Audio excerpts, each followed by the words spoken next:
আসসালামু আলাইকুম ওয়া রাহমাতুল্লাহি ওয়া বারাকাতুহু। সম্মানিত দেশবাসী, আজকে আমি যে ভিডিওটা করতেছি, ভিডিওটা একটা উপদেশমূলক, পরামর্শমূলক, যার কারণে ভিডিওটা আমি দিতে বাধ্য হইলাম। দেখেন, আমাদের দেশটা খুব ছোট্ট একটা দেশ, জনসংখ্যা প্রচুর প্রচুর জনসংখ্যা, জমির সংখ্যা অনেক কম। কাজে আমাদের চিন্তা চেতনা চলাফেরা সব কিছুই যেন একটা জ্ঞান বুদ্ধির আওতায় থাকতে হবে। অহেতুক অযথা অপচয় করা যাবে না। জমিন সংরক্ষণ করতে হবে। যতটুকু আমাদের দেশে জমিন আছে ততটুকু জমিন যেন সুষ্ঠুভাবে ব্যবহার করা যায়, সেই দিকে নজর রাখতে হবে। আমাদের দেশে এই যে নেপিয়ার ঘাস দেখতেছেন, অনেক জায়গায় আমি দেখছি, যার কারণে আমি ভিডিওটা করতে বাধ্য হইলাম। অনেক জায়গায় দেখছি ভালো ফসলের জমিতে এই নেপিয়ার চাষ করে গরুরে খাওয়ানোর জন্য। কিন্তু আমি নিজে এই ঘাসগুলি আমার নিজের, আমার গরু আছে, আমার ছাগল আছে, আমি নিজে এইগুলি কি করি, পুকুরের সাইডে, খালের সাইডে, যেখানে নিয়ে আপনার ফসলের কোনো হয় না, পতির জায়গা, ফসল হয় না, পতির জায়গা, খারাপ জায়গা, এইসব জায়গার মধ্যে আমি এই ঘাসগুলি রোপণ করেছি। আমি আলহামদুলিল্লাহ এখন পর্যন্ত জমিনের ঘাস আমার কাটতে হয় না। আমি খাল, পুকুরের সাইড, যেখানে মাছের চাষ হয়, সাইডে দিয়া, পুকুরের পাড়ের সাইডে দিয়ে আমি এই ঘাসের চাষ করি। এখানে প্রচুর ঘাস হয়, এক দিক দিয়ে কাটতে কাটতে অন্য দিক দিয়ে হয়ে যায় অটোমেটিক। আমি কাটেও শেষ করতে পারি না। আলহামদুলিল্লাহ আমার সারা বছরে চলে। তবে আমার এই টেকনিকটা, আমার এই বুদ্ধিটা, আমার এই কৌশলটা সবাই যদি জানে এবং বুঝে, তাহলে অনেকের উপকার হতে পারে। যে একটা ফসলের জমি নষ্ট না করে এই জমিটা আমি অন্য ফসল করলাম, আর ঘাসের জন্য পতিত খারাপ জায়গাগুলি, যেখানে অনাবাদি জায়গা, এখানে করলাম। তাতে করে আমি এই অনাবাদি পতিত জায়গাগুলিতে আপনার এই ঘাস চাষ করলে কোনো সার দিতে হয় না।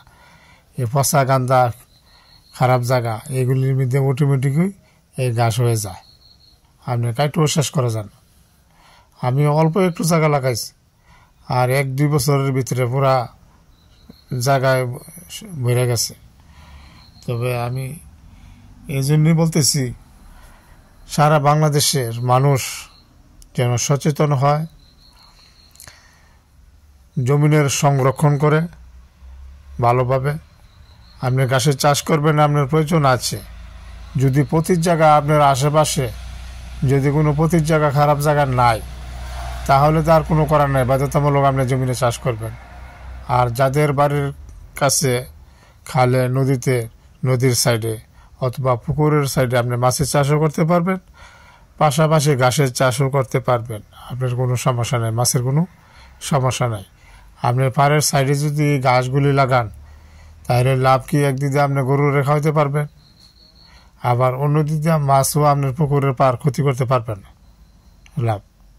আর একটা জিনিস লক্ষ্য করেন, খালের মধ্যে এখন বেশিরভাগই এলাকায় নৌকার চলাচল নাই। আগে যদি খালগুলি করা হয়েছে পানির নিষ্কাশনের জন্য, মাঠের জমিনের পানি নামার জন্য, এবং বর্ষাকালে নৌকা দিয়া ফসল আনত, এবং কোনো জায়গায় যাতায়াতের জন্য এই খালগুলি খনন করা হয়েছে। এখন খালগুলি নৌকার জন্য ব্যবহার করা হয় না, নৌকার চলাচল নাই। এখন যেই যুগ, আধুনিক যুগ, সব জায়গায় পাকা রাস্তা হয়ে গেছে। এখন নৌকা দিয়ে, খালের পানি দিয়ে, নৌকা দিয়ে কেউ চলাচল করে না। এখন পানি নামার জন্য খাল কোনো সমস্যা নাই, আপনি খালের মধ্যে ঘাসের চাষ করতে পারবেন। আপনি অনেক জায়গায় আমি দেখছি চকের মাঝে দিয়া লম্বা খাল গেছে, 2 কিলোমিটার, 3 কিলোমিটার, 5 কিলোমিটার, এরকম বড় বড় খাল আমি অনেক জায়গায় আমি দেখছি। এই সাইডে দিয়ে যদি আপনি ঘাসের চাষ করেন, আপনি 50টা 100টা গরু খাওয়াইলে কি ঘাস শেষ হবে? আমাদের এলাকা তো আছে, অনেক বড় খাল আছে। এই খালের সাইডে যদি আপনি লম্বিভাবে 1 কিলোমিটার জায়গাও যদি আপনি ঘাসের চাষ করেন, আপনার ঘাস খাওয়াইও শেষ করতে পারবেন না। খালের মধ্যে তো নৌকা চলাচল নাই। খালের মধ্যে তো এখন বর্তমানে শুধু পানি নামার ব্যবস্থায় থাকলেই চলে, আপনি তো আর কোনো কাজে লাগে না খাল। তাহলে আপনি খালের মধ্যে ঘাসের চাষ করতে আপনার সমস্যাটা কোন জায়গা? কোনো সমস্যা নাই। তাইলে আমি সমস্ত দেশবাসীকে বলবো, আপনারা ফসলের জমি নষ্ট করবেন না, দয়া করে প্লিজ আপনারা ফসলের জমি নষ্ট করবেন না। প্রতি যে খালগুলি, অসল খালগুলি যেখানে নৌকার চলাচল নাই, নৌকার কোনো প্রয়োজন নাই, ওই খালগুলিতে আপনারা ঘাসের চাষ করবেন, এই ঘাসের চাষ করবেন। বাড়ির পাশে যেখানে পুকুরের মধ্যে গাছ নাই, অনেক পুকুর আছে, গাছ আম গাছ, জাম গাছ বা কোনো ধরনের গাছ নাই, ওইসব পুকুরের সাইডে দিয়ে বাইরে দিয়ে আপনি দুনো দিক দিয়ে এই ঘাসের চাষ করতে পারবেন। ভিতরে আপনার মাছের চাষ হলো, আর দোনো সাইডে যদি আপনি এই ঘাসের চাষ করেন, আপনার পুকুরের পাটও বৃষ্টিতে এবং বর্ষাতে আপনার সংরক্ষণ থাকে, মাটি ভাঙবে না। আপনাকে আরেকটা গুরুত্বপূর্ণ জিনিস হলো আপনার মাটিটা ধরে রাখবে, মাটি ভাঙবে না।